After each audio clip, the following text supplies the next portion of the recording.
All right, what's up, familia? Welcome inside the pad. Hope you guys are doing good. Keep in between the lines. Got your load secure. Man, this is an honor. This is just a pleasure and honor to have this man on here. And I am, of course, talking about one Mr. Pastor David Rocha. Pastor, how the heck are you doing, Pastor? Doing really, really good. You know, it's pastor in the church. It gets really busy between Thanksgiving and Christmas, you know, as you could imagine. But I was really glad when you called me up, and you know, it's been a while since we talked. I don't know, a couple months maybe. I mean, we talk here and there, but to see each other face to face, you know, so I'm really glad. I'm really glad we're here, and just I'm happy. You know what I mean? I'm really. Yesterday I talked to Paul. Also, he just out of nowhere, he goes, "Hey, you think you can go on a live, right? Not a, yeah, it was a live." And I said, "Yeah, I have time." So, yeah, man, that's good. How's everything with church? With the church, how's that going?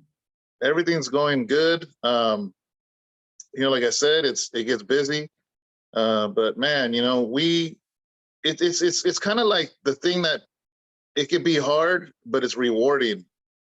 It's rewarding to see people's lives put back together. It's rewarding to see lives, you know, somewhat pieces of their life, shattered lives getting just fixed, man. It's amazing to watch, you know.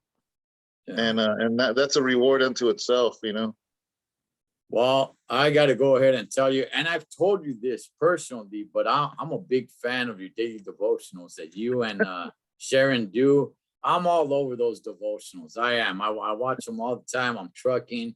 You do have people up that early in the morning at 3 o'clock in the morning, because I see it in the chat. I don't really get a chance to chat because I'm trucking, I'm driving. So it's every once in a great while I'm stopped and I'll go ahead and I'll say like good morning to all. But I'm on your devotionals, Pastor, and thank you. I appreciate the fact that you guys take the time to do that every day, pretty much. So when I first did that because I've had my channel now for about 10 and a half years, but as far as the daily devotionals, in the beginning, I had some blowback with people saying, "Man, you're taking 10 or 15 minutes just talking about nothing. You know, we want a Bible study. We want," and at first I was like, "Man, maybe I shouldn't be joking around or talking in the beginning, or, you know, me and Sharon share about our day." And I started thinking about it. I'm like, you know what? No, I said, there's probably hundreds, maybe thousands of pastors that do like this very serious Bible study kind of thing. And I said, if that's what people want me to do, then I don't need to do a channel, because that's already happening. There's already, I said, matter of fact, I think I want to close the gap, because a lot of times people see pastors and they're just like, man, do they live in this world? Like, why, you know, can they laugh? Can they joke? Do they have issues? They have problems, you know, things like that. And we decided, you know what, we're going to keep it like the way it is, you know. And sometimes, you know, me and Sharon will be laughing at stuff, sometimes just talking about our day. But I think it's important for people to, it's too old school now. Like when people, there'll be a separation between the pastor and the congregation, you know, and I think that gap has to be closed, you know, and that's what we try to do on our daily devotion. Just be real, you know. Yeah, I definitely advise people to go check you guys on the daily devotionals, because yeah, you guys, it's not, you don't just watch the devotional and you see like two robotic people like, hey, let's just get the Bible and just start reading. Yeah. No, yeah, you guys, you know, joke around, talk about what's been going on in your day, talk about what's going on with the kids. You know, just the everyday problems. And the devotionals, from what I see, from what I get from it, is that you get everyday problems and you put them in the Word. And I you know, I definitely relate with that. And you know, it's got me. I'm watching the devotions all the time. So but you also do the Sunday service, obviously, online, and you also do Wednesday Bible study. Yep. Yeah. Can you tell people about that a little bit? Yeah. So when I first got out of prison, I found out about YouTube, because YouTube didn't exist before I went to prison. And I I realized really quick, I said, this is going to be a really important tool, you know, for the message, you know. So back then there wasn't no live, but when I started the church a year later after I got out, and I got a camera, a camcorder. I would record the sermon, and then I'd upload it all night long because the internet upload was slower back then in 2011.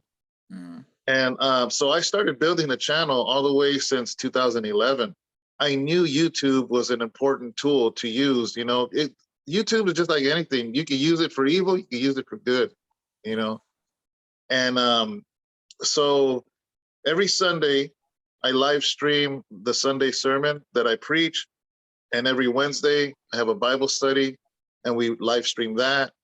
And then the daily devotionals. Every day it releases at 3 o'clock in the morning. We pre-record those in the evening, release them at 3 in the morning so people on the East Coast can wake up to it. And I know a lot of people probably don't know what a devotional means. It basically means like a little daily reminder, a little kind of a Bible study type of thing. And it's to start people's day. A lot of people have told us that when they watch a devotional, it gets their mindset in the right direction for the morning, and it carries them through the rest of the day.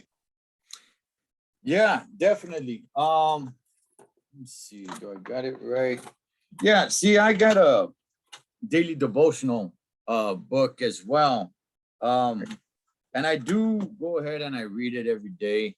And but then I go ahead and I watch your guys' daily devotional. Yeah. Because when you read one, it's one thing, you know, and then when you see it and hear it from you guys, it's another thing. So I kind of get like two Kickstarters, I guess you could say. So so I definitely appreciate you and Sharon doing that, Pastor. Really, thank you so much for doing those daily devotions. So yeah, Pastor, let's go ahead and let's get into well, first let's go ahead, let's talk about your new book. Yeah, my book just released yesterday. Mm-hmm. So actually I have a copy of it. It's Who Are You? Identity in Christ. And it's on Amazon. You can also get it. It's $20 on Amazon, but it's $3.99 for the ebook. And you can just get it straight to your phone, straight to your tablet. And this is my third book I've written, you know, and I'm really excited about it. I mean, I've told people, I put my heart and soul into this. It's a seminar that I taught for the last 8.5 years. And for the first time, I was able to completely, truly just pour all of this out into a book, you know, and that's real important for me because, as you know, books last longer than you do. Yeah. You know, and, you know, and I don't know, none of us know when it's time to go, you know, but I do know now that whenever that does happen, this is a legacy that gets stayed behind, you know, and it continues to be a blessing to people and help them in their walk, you know. Right. And it's such an important, it's foundational to me, you know, for Christians. A lot of Christians stumble, they fall, they say it's too hard to be Christian. Honestly, a lot of that is because the foundation isn't set right. You know, I remember, let me use this analogy. When I first started as you know, I'm into cycling. I like riding my bike. I didn't know nothing about it. I thought all bikes were the same. So I went to Walmart at that time and I went and bought a $99 mountain bike with a spring in the middle, you know? Yeah. And I'm riding and I get real tired. And I used to meet other people and they're like, oh yeah, I just did 20 miles today. I'm like, what? I did 4 and I'm exhausted, you know? And they said, well, you'll build up to it. And eventually one guy pulled me to the side and he's like, one reason why you're having a hard time and building up stamina for your rides is because you have a bike full of, there's shocks in the forks. There's a big shock in the middle. Every time you're pedaling, the shock is absorbing that power. So you're working twice as hard than you should have if you got a certain type of bike with no shocks. And I'm like, oh, I didn't know that, you know? So then I went on Craigslist. I found a $500 bike. I got it for 120, no shocks. And sure enough, boom, I went from 4 miles to like 8, 10 miles, 15 miles, 30 miles. it was true. I say that to say this, right? Is that in Christianity, a lot of times when people struggle, it's because they have the wrong thing, and all of their energy, all of their efforts are getting absorbed, you know. And I believe that I wrote this book in a way to at least set you on the right bike, you know, Right. set you on the right foundation. You know, they'd be like trying to learn how to run 2 miles on the beach. Mm-hmm. You're setting yourself up for failure rather Right. than on grass or a harder, you know, something harder. Because in the beach, that sand, you're just like, man, it's hard to run. Well, look where you're running at. Mm-hmm. You know, so I believe the same thing. That's why I feel it really important to write this book, to set people at least put them on a plane where they could at least not be set up for failure. And I just want to say this. Obviously, I haven't read that book, but I have read this. And for those who don't know, this is his other book. And I called you, Pastor, and I told you, I said, you really know how to paint a picture with words. When I was reading this book, I could see it in my mind. It's like I was visually watching a movie almost. Yeah. So you definitely have that gift, Pastor. So Thank you. you know, if you put it all into this new book that you just did, I just want to tell people, at least for me, okay, when I was reading this, it was so well written. Like when I'm reading it, I'm picturing it, I'm seeing it. It's like I'm actually watching the story. So you definitely have that gift, Pastor. So Thank you. Keep writing, definitely. Pastor, so let's go ahead and I'm excited about this. Let's go ahead and let's get into a couple of things. You know, you're a Christian man, a pastor and all. For one, how does one become a pastor? What's the course one takes to become a pastor? I see a couple of people that just call themselves pastor that are pastoring out on the street. They don't actually have a place for you to go to church, but they're just out there and they call themselves pastors. Does one just give themselves the title pastor? How does one go about becoming a pastor? Well, let me say this first, is that I truly believe that it's God that calls you first. Okay. It's got to be a calling from God, because if not, it's too hard of a road. You know, if it is not a calling from God, you're going to fail, first of all. Second of all, is unfortunately, some people do have a calling but they don't go forward with it. They don't, you know, King David, the shepherd boy that killed Goliath. Okay. Everybody knows that story in the Bible. A prophet came to talk to him and anoint him with oil and say, you are the next king of Israel. But he was a teenage boy. He was about 17 years old. He didn't become a king until 19 years later. So just because God called him to be king didn't mean he was ready to be king that day. It took him 19 years of maturity, of growth, of wars, of trauma, of tribulation, of troubles. You know why? Because those things is what create your perseverance. That's what creates your character. You know, and I think a lot of times when people are, and I'm not saying everybody, but many times you run into people that say they're pastors and they're on the street and you see them not really doing things right. A lot of times it's because they were called, but they didn't mature themselves and grow themselves and be accountable. Because unfortunately what happens is if you have no accountability, you're just a lone ranger.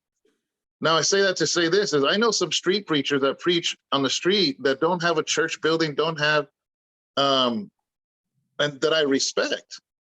But I also know many that I don't, because I see the things they're preaching, but I see the way they're living also, you know, and it has to match, you know. And matter of fact, I think that actually hurts Christianity, you know, because like, okay, you get one bad cop in the police force, you have just tainted the entire force. Right. So in the same way, I think, Pastor. So, anyways, to answer your question, for me, um, I knew I was called when I was in solitary confinement. I knew God called me to preach. I argued with God. I said, God, I don't want to do this. I don't want to do this. Mm. But we see where we're at now. So because of that, I went and started reading my Bible even deeper. And then when I got to Atwater, I was already about 4 years into my prison sentence, and I found a Bible college, and I went ahead and got a degree in biblical studies. And then once I got that, I started working in my bachelor's toward ministry. The reason I got my degree in biblical studies is obviously if God is calling me to pastor, I better know this book as much as I possibly can. Not that any man could ever know everything there is, but at least give myself a good starting chance, And then what happened was that Bible college offered an ordination. An ordination is now where you are ordained a pastor. But here's the thing where I want to say is that men cannot ordain you. Only God can. So that piece of paper that I have is really not that, oh, these men or this committee or this organization ordained me. It's more as they recognize the calling on my life that God has ordained me. And they are confirming it, and I find safety in having, it's called the covering, the covering I belong to is Grace International. They have ordained me. They have licensed me. They have been around for 75 years. They go back to it originally in Long Beach is where it started back in the 20s. And they're still an organization of pastors all around the world. So what I mean is it's not that there's a legacy of 75 years or so or whatever that ordained me. It's that there's a legacy of accountability, that there's other people around me, there's other leaders around me, and to me that brings safety rather than somebody saying, yeah, I'm calling myself a pastor, and there's no accountability, there's no nothing, there's nobody to go to higher than them. A lot of times those pastors, I'm not saying everyone, don't get me wrong, but a lot of times they'll fall into stuff they shouldn't be involved into because there was never no accountability to begin with. Can somebody just call themselves a pastor and start a church? Can that happen? Yes, I think if they're called by God, yeah. I mean, you don't need a piece of paper, but what I'm saying is you want to surround yourself with other like-minded people, other leaders, other mentors, because as as humans, man, we're some crazy creatures, and and unfortunately, power gets to our heads. And if there's no checks and balances there, you could go off the deep end. Just look at all these, what are they called? Cults. They might have started right. But usually when you see a cult, it's because there is no accountability. There's no covering. They self-ordained themselves, and there is nobody higher above them. So they become, in a sense, a king or a president within that church, and there's no checks and balances, and they go off the deep end. Well, let me ask you this then. On that topic. Yeah. There's people. I go to church. And I've had conversation with people and all, and they've some people give me this answer. They say, "Oh, I don't go to church, but I believe." And I'm like, "Oh, okay, that's cool, man. Yeah. Why don't you go to church?" And they're like, "I don't need to go to church to have a relationship with God. I don't need to go to church to, And then I always kind of take a step back and look at it, and I'm like, maybe I don't know all these people's personal life, but for the few that I do, I have a little bit closer relationship with, to me, it just kind of seems like they just don't want to go to church. They don't want to get up in the morning. They don't want to, go over there and spend, time going to church, as opposed to what they're saying now. I'm not gonna call everybody a liar. I'm not gonna call anybody a liar. Maybe they do have some sort of closer connection to God where they don't go to church. That could be very well true. But what do you make of that, Pastor, of people that say, I don't go to church because I don't need to go to church to have this connection with God? That's a good question. And I'll say this. First, I'll say is that, number one, church is not going to save anybody. So Right. first, I want to get that. It's only Jesus Christ that saves you, not a church. But the Bible says to never stop assembling together. I don't care if it's a church building or your living room. You need that fellowship. Us humans need that. One of the worst forms of torture is solitary confinement, because you have nothing, no social. We are social creatures, so in the same thing, when you cannot be a Lone Ranger Christian, and I'll explain why. If somebody is saying, "Oh, I have a connection with God, I don't need anybody," they obviously don't know their Bible, because the Bible says that God has given you gifts, and those gifts are not for yourself. Those gifts are to encourage others. So, in a sense, if somebody is a Lone Ranger Christian and don't go to church or a Bible study or a group or nothing, what you're doing is you're hoarding that gift. And that is not biblical. Biblical is, my gifts are to encourage them. Their gifts are to encourage me. That person's gifts are to encourage everybody else. That's how the church, that's why the church, when I mean church, I don't mean the building. I mean the gathering of believers. Yes. That's why that is so important. So to me, it's a sign of rebelliousness. It's a sign of pride when somebody tells me that, or it's a sign of ignorance that obviously they're not reading their Bible, because the Bible clearly says for us to be together, encourage each other, help each other, to be a family, to be a unit.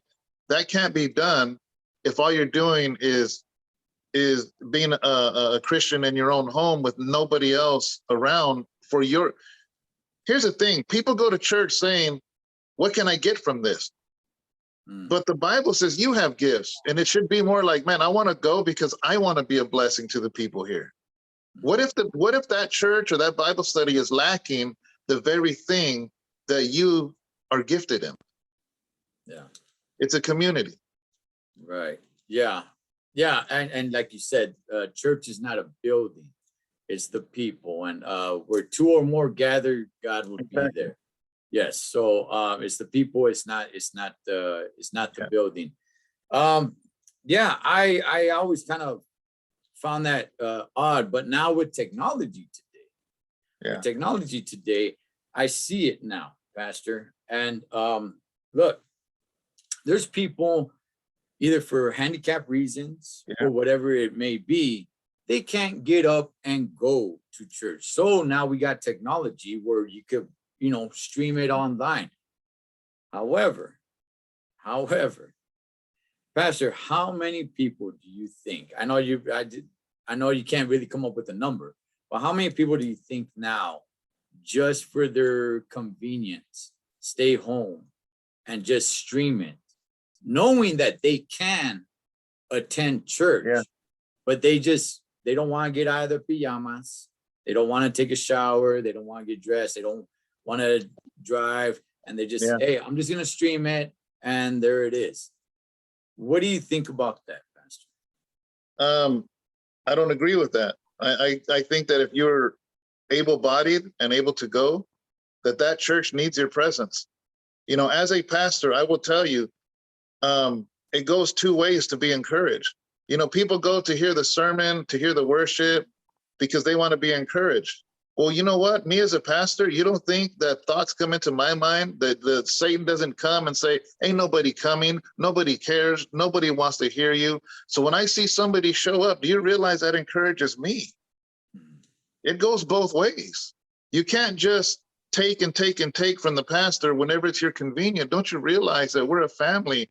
I know you, I know your wife, I know your kids, and I don't want you to come just to be all ears to listen to me, but I need to see your presence to know that you're there for me in the same way I am there for you. It works all the way around, you know? And I love the internet because, as you know, you watching our channel, that we have several hundreds of people that watch our channel, and they tell me, Pastor David, or David, whatever they call me, they're like, I wish there was a church like House of Rest in my city, but there's not. I'm looking. So I'm watching online. And I always tell them, I said, well, maybe why don't you take what you're learning from me and start something in your own living room? Because you need that. I'm glad you're watching our channel. I don't want you to stop watching our channel, but you need that fellowship with other like-minded people. That's important. It keeps us healthy. Let's talk about that. How you said right there, I wish there was a church around me that was like yours. Let's talk about that, Pastor, of different churches. Baptists, Episcopalians, Methodists. There's all this, worshiping to the same God, right? Christian. Yeah. Why so many different ones? Why Catholic? Why so many different titles and names, Pastor? To the best of your knowledge, why so many different titles? Within Christianity, there's a lot of denominations, like you said. The Baptist, Episcopalian, Methodist, Lutheran, all those. I don't necessarily see that as something bad. I think that's just in our humanity. I think that's just in us. Like, same thing with sports. Same thing with if you put 20 Chicanos and 20 white kids in a school, they're gonna separate. They might be friendly to each other. I'm not saying that necessarily they're gonna fight, but they're just like, man, you know what? I'm not comfortable talking with them about arroz and beans and tacos and Chicano music, and you know what I mean? So you naturally gravitate toward those that are used to you, right?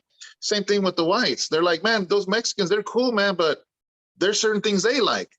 So that's natural, right? But let's take the white guys out, and now there's the 20 Chicanos. Naturally, within those 20, they're gonna find differences. Yeah. And they're going to be like, well, they live on those side of the tracks and we live on this side of the tracks. Man, we're cool with them, but man, it was fun going to that corner store, and that side can't relate to our corner store. This is our corner store. We grew up getting ice cream there. So now you create, and this is what happens, right? This is natural selection.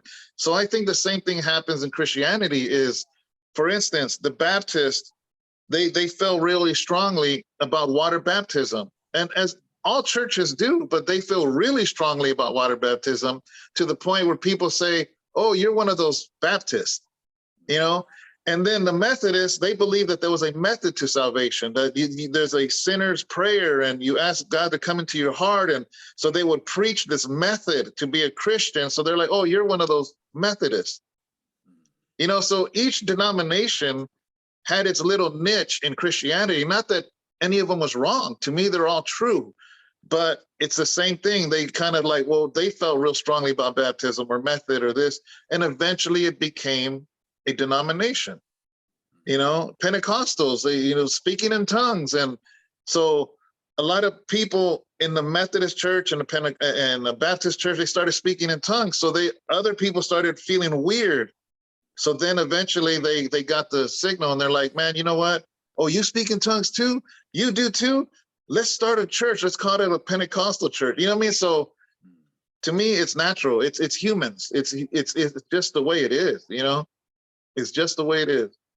Yeah. And, while we're on that, and you're saying, none of them are wrong. They just feel strongly about this or that. Yeah. Within Christianity churches. Yeah. Right. Yes. While we're talking about that, Pastor, Bibles, different versions of Bibles. Yeah.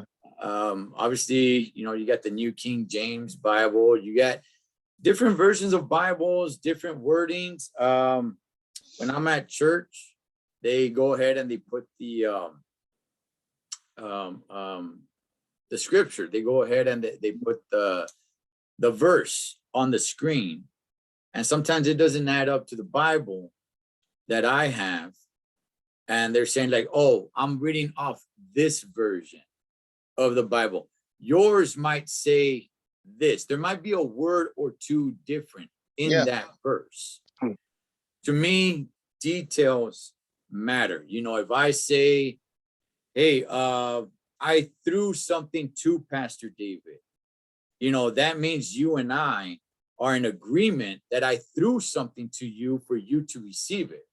But now, if I say I threw something at Pastor David, now Yeah. that means you and I are not in agreement, and I was throwing something to assault you, to hit you with something. And Yeah. I just changed one word that really just has two letters, from to and at. Threw something to him, threw something at him. So, you know, there are verses, there are different Bibles, Yeah. where there are a couple of different words. Why different versions of the Bible like that, Pastor? First of all, that was a great example you just used. I don't know if you when you thought of that one, but that's a good. I like that. I'm gonna have to use that. But I actually don't like the word versions. I really I hate the fact that it's used versions, because first of all, versions makes it sound like there's completely, you're following a whole different Christianity and you're following a whole different one. I like to use the word translation better. Okay. Now, the original Bible was written in 3 languages: Aramaic, Hebrew, and Greek. That's it. So any other translation, whether it's Russian, Chinese, English, Spanish, whatever, is derived from those 3 original languages. Okay, here's the problem with it, is that if, even with our everyday Spanish, if somebody gives me a letter in Spanish that says, "Can you translate this into English?" And in another room, they give that same letter to my wife, Sharon, and say, "Can you please translate this into English?" They're not going to be identical. They're not. And there's going to be some words in Spanish that just don't translate. There's going to be certain things that I get from it that it's going to mean the same thing, but I'm going to word the sentence differently than Sharon would. So that's what we're looking at when we're buying a different translation: New King James, Amplified, Message Bible, NIV, ESV. You know, all these, they're just translating it with their scholars using the original 3 languages. Now, so no matter what, right? I kind of got to bust people's bubble. We're always gonna, if we're reading it in English or any language other than those original 3, we're gonna lose something in translation. Even within Spanish to English, you lose translation, or English to Spanish, you lose translation. So we got to understand that when we're reading text that was written 2,000 years ago, trust me. So the best we can do then, as English speakers, is try to get the translation that is closest to the most accurate original 3 languages. You know, so that is why I use the New King James translation, because I feel, because I don't read the original languages, but in reading reviews and hearing scholars and just professors, that is the closest. But it's impossible to say this is 100% exactly like the Aramaic, Hebrew, and Greek. That's impossible, bro. That's why, you know, a lot of Bible scholars, they actually speak those languages, or at least read in those old languages. So the best we can do is get the most accurate English, and then what I have is a Greek lexicon, which means you can look up a word in English, it tells you the Greek meaning of it, you know, and that's the best we can do, you know. So that is why, like, I don't like to call it version, I like to call it translation, but I understand that there's probably so much deeper meaning in that than we could ever know, because we're not from the Middle East, you know. So we got to pray, Lord, you got to reveal to me, God, what the scripture is saying. Please reveal it. Open the eyes of, not my physical eyes, but the eyes of my heart as I'm reading this. and help me to understand what this is saying. What is your spirit saying? What are you ultimately saying? Because to be honest, none of these different translations are saying something different. They're just worded different. But once in a while, there are some versions that I consider inferior, you know, and compared to some of the ones that are more closer to the original. Is for me on the top of the chain is New King James and the ESV. Those two. Now, if you notice on the daily devotionals, we use the Message Bible. That is very loosely worded in our everyday speech now. But I always tell people, do not use that as your main source. It's simply a supplement, you know, because of that. Because we're already losing translation in even the higher, you know, ones. Yeah. So hopefully I answered that question. Yeah, no, you have, and just you talking about the daily devotional. Yeah, I've heard you. I don't want to say knock the message, but you have been strict on saying don't use that as, you know, your everyday reading of the Bible and all. You know, you're reading off the, I believe, the New King James, and Sharon reads off the Message. And no, I do like what you guys do there.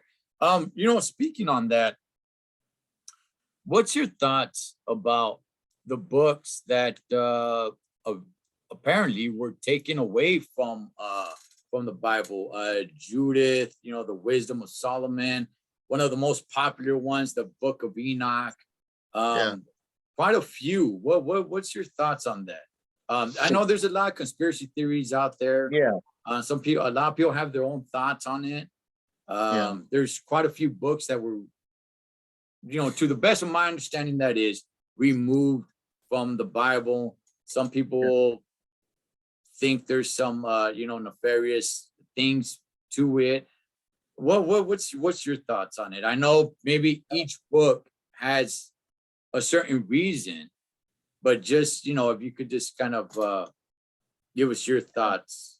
Well, I'm glad you asked that question, because it kind of piggybacks off of what we just talked about. Is another thing I want to say is this: in order to help understand our English Bible, which we're already at a disadvantage because we're not reading the original, is to learn about the history and the customs of that time. Because if we don't understand that, we're going to get thrown off. So let me go into the question you asked, is that the Bible, a lot of people start this thought pattern with the misconception is that there was like it's called the King James Bible. So they assume King James must have put the Bible together. And King James was an evil man. He was wicked. So then they say, so therefore the Bible must be wrong. But King James had nothing to do with that. He assigned scholars to translate it into English, and he just put his name on it. You know, he had nothing to do with it. But the Bible itself was, it was interesting, right? Because in the time of Jesus, they never thought, hey, we got to write a New Testament Bible. They didn't think that. They were just living this thing out, preaching Jesus, seeing healings, demons cast out. But as that first generation started to die off, you know, John and Matthew and Luke and Peter and Paul, as they started to die off, their students started writing letters too. And then their students started writing letters too. And somewhere along the line, people started writing letters that didn't quite match the rest of the Bible. Okay. So at one point, they had to get together all the leaders of, because there was no, like, you know how now in your city, there's a Pentecostal, a Baptist, there was none of that. It was just the Church of Long Beach, the Church of San Fernando, the church, you know, so in that area, there was a leader or a pastor of that city. So these leaders got together all the way from Alexandria, from Europe, they got together and said, you know what? A lot of good writings are coming in. A lot of weird writings are coming in. We have to stop it, because if not, it's going to get out of control.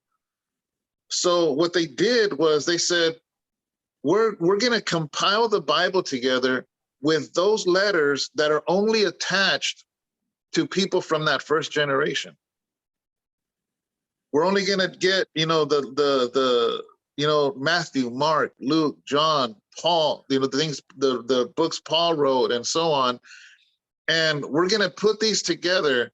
That way we're all on the same page. There's no adding, there's no subtracting. And we're only going to put those books, not those that are our favorites, but those that are already accepted by Christianity as a whole.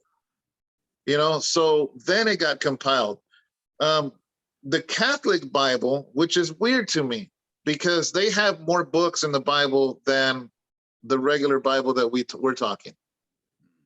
And from my understanding, obviously, I'm only 49. I wasn't alive, 2,000 years ago or when they put this together. I find it strange that the Roman Catholic Church added books. They added books to the Old Testament. This is weird because the Old Testament was Jewish. They were the ones that held the Bible, that honored the writings. You got to remember, Rome conquered Israel. So it's kind of weird. It would be like somebody else writing Chicano history. The Roman Catholic Church, the conquering nation that conquered Israel, added books to Israel's Bible. That is odd to me. Right. Yeah. That doesn't make sense. So the book, the Old Testament us Christians use is the same Old Testament that to this day you go to Israel and they use. They don't recognize the extra books from the Catholic Church, which is weird because it's a Hebrew book. So how can anybody else, much less a conquering nation, add to the Holy Scriptures? What about those that just believe in the Old Testament and the New Testament? It's not, to them, it's not relevant. I had a nice long conversation. Well, I don't know if it was nice. The person was trying to turn it into some sort of debate, and I don't debate any of this stuff, man. I just have conversations because it's all belief system. But they were, they were saying that the New Testament, that it's not relevant. They were just about the Old Testament. Why Old Testament, New Testament? I don't really understand that myself, to be honest with you. I don't understand. I think that's a rebellious spirit. That is an antichrist spirit. Because obviously, if they're against the New Testament, they're against Christ. That means they're antichrist. That's a spirit of the Antichrist. A lot of people say, let's say somebody said, I believe in the Old Testament, but I don't believe in the New. I don't believe Jesus. I don't believe I think he was made up, or at the very least, he was a good teacher and somebody made a religion out of him, and things like that. I've heard that said. And I will say this, and a lot of people don't realize that if every New Testament was ripped and burned out of every Bible to crush the existence of Jesus historically, I would say that they were wrong, because you got to understand, Matthew, Mark, Luke, John, those weren't the only people writing back then.